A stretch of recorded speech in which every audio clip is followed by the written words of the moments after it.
ડીસામાં આવેલું સ્મશાન ગૃહ આમ તો રોજ રાત્રિના સમયે ખાલીખમ હોય છે, પરંતુ કાળી ચૌદસની કાલ રાત્રિ અહીં ચહલ પહલ વધી જાય છે.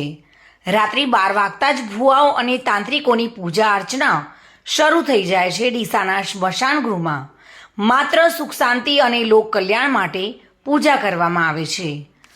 અહીં સ્મશાનિયા વીરનું મંદિર આવેલું છે અને શ્રદ્ધાળુઓ અને પૂજારીઓ અહીં કાળી ચૌદસની રાત્રે મદિરા સહિતની સામગ્રીઓ અર્પણ કરી પ્રાર્થના કરે છે.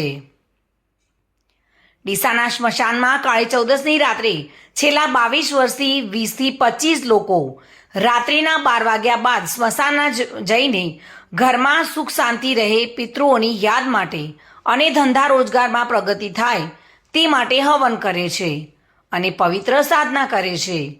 સ્મશાનમાં હવન કરનાર ઈશ્વરભાઈએ જણાવ્યું હતું કે અહીં આવનાર લોકો પણ ઘરમાં સુખ શાંતિ રહે તે માટે હવનમાં આહુતિ આપી મનની શાંતિ મેળવતા હોય છે. ભૂત પ્રેતની નહીં પરંતુ પવિત્ર સાધના થકી આવનારું આખું વર્ષ ધંધા રોજગારમાં પણ ફાયદો થાય, પરિવારમાં સુખ શાંતિ રહે તે માટે કાળી ચૌદસની રાત્રે પવિત્ર પૂજા કરાય છે. અમુક લોકો કાળી ચૌદસને લઈને ગેરમાન્યતાઓમાં હોય છે. ડીસામાં આવેલા સ્મશાન ગૃહમાં આવતા સાધકો અને શ્રદ્ધાળુઓ માત્ર ને માત્ર પવિત્ર સાધના થકી મન અને પરિવારની શાંતિ મેળવી રહ્યા છે. ત્યારે લોકો પણ આ બાબતે તેમના મનમાં રહેલી અંધશ્રદ્ધા દૂર કરી વાસ્તવિકતાને સમજવી જોઈએ.